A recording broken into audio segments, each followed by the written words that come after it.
ओम शांति। ज्ञान मोती सुनने से पहले सभी भाई बहनें ध्यान दें, समय हमें बहुत कुछ इशारा दे रहा है। रोज नई नई बीमारियां, वो भी अंतर्राष्ट्रीय स्तर पर। कहीं दो देशों का आपसी युद्ध तो कहीं प्राकृतिक आपदाएं, और साथ साथ देश के अंदर भी रोज अलग अलग स्थानों पर कितनी हिंसा की खबरें हम देख रहे हैं। ऐसे समय पर माया भी अपना आखिरी दांव खेलने के लिए बिल्कुल तैयार है। इस नाजुक समय में हमें अपनी बहुत संभाल करने व माया के सभी रूपों से सावधान रहने की आवश्यकता है। बाप दादा ने एक अव्यक्त मुरली में कहा था कि लास्ट समय में माया बाप का रूप धारण करके भी आ सकती है, और उस समय कुछ बच्चे पहचान शक्ति न होने के कारण माया को ही भगवान समझ लेंगे।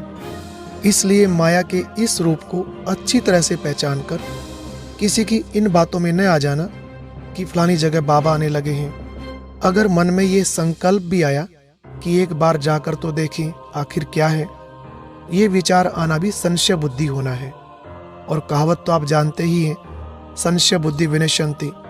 7 मार्च 2020 की साकार मुरली में भी बाबा ने कहा था, यह एक ही हट्टी है जहां सबको आना है।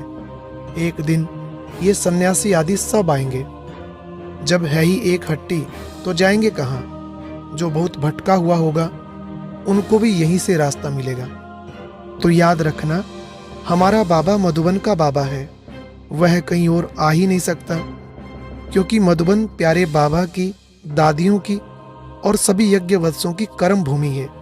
तो बाबा और मधुबन में कभी संशय न आए। ऐसा ना हो पल भर में ही वर्षों की हुई कमाई चट हो जाए। आज 5 दिसंबर 1970 की अव्यक्त मुरली से ये ज्ञान मोती लिया गया है। आज बाबा माया से विशेष सावधानी के लिए कुछ डायरेक्शन दे रहे हैं। आइए सुनते हैं बाबा ने क्या समझाया। बाबा ने कहा, इस माया को अब सदा काल के लिए विदाई देनी है, लेकिन ध्यान रखना, माया बड़ी चतुर है। कभी कभी अपना अति सूक्ष्म रूप भी धारण कर लेती है। इस बात को बाबा ने एक बहुत अच्छा दृष्टांत देकर समझाया।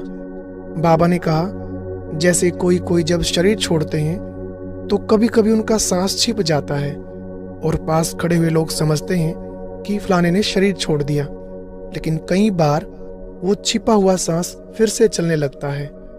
इसलिए तो डॉक्टर पहले अच्छी तरह से चेक करते हैं कि कहीं सांस छिपा तो नहीं है। ऐसे यहाँ भी तुम अपने तीसरे नेत्र से जांच करो कि कहीं सूक्ष्म रूप में माया का कोई अंश छिपा तो नहीं रह गया। फिर कहीं लास्ट समय ऐसे बोल ना निकले कि हमको तो मालूम ही नहीं था, ऐसा भी हो सकता है। इसलिए आज बाप दादा पहले से ही होशियार और खबरदार कर रहे हैं। तो आज अच्छी तरह से जांच कर लेना, क्या माया को सदा काल के लिए विदाई दे दी है। और अब यह एक बहुत अच्छी वीडियो भी जरूर देखें।